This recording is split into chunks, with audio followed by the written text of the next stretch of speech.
After you go to the emergency room 2 or 3 times, it's really frustrating and you feel like nobody's listening to you. I don't know if it's because we're anomalies and not many people have pericarditis, and if they don't know a lot about it, but it's so frustrating because it is one of the most debilitating things I've ever had in my 50 years of life. You have to advocate for yourself. Nobody knows their own body better than you do. Not a doctor, not your friends, not your parents, nobody.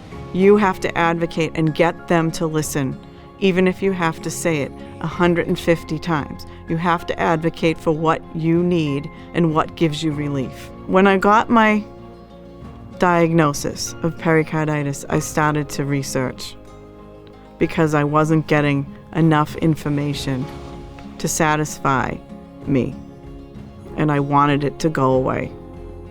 I did research through Google, and I looked at medical journals, and I had to Google words that I didn't know and look them up, and then I began asking questions.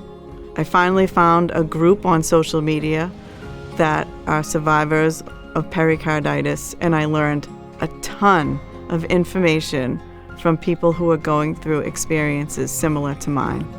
I strongly recommend you join the social media group, and you can just find them by Googling pericarditis. They're very helpful and very supportive. You won't feel alone. My cardiologist is a very smart lady, so she does a lot of research on her own. I do send her articles and information that I find just to see if she hasn't seen it yet. But she's great, and she has figured out and read a lot and learned how to taper me so that I can get rid of it and live a productive life. Advice I would give somebody who's going to see their cardiologist or primary care doctor regarding pericarditis is to write down all the symptoms you've had, keep a log every single day, because you forget. It's almost like having a baby. You forget the pain that you went through. But with pericarditis, if you keep a log, it keeps those symptoms fresh. And sometimes the recurrences are different, depending on if you have an effusion or you don't have an effusion, or if you have fluid, if you don't have fluid, if it's just dry inflammation.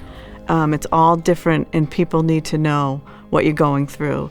And you can also start, when you keep a log, to know when it's starting to get better, and you may feel a little better every single day, but it's just a little.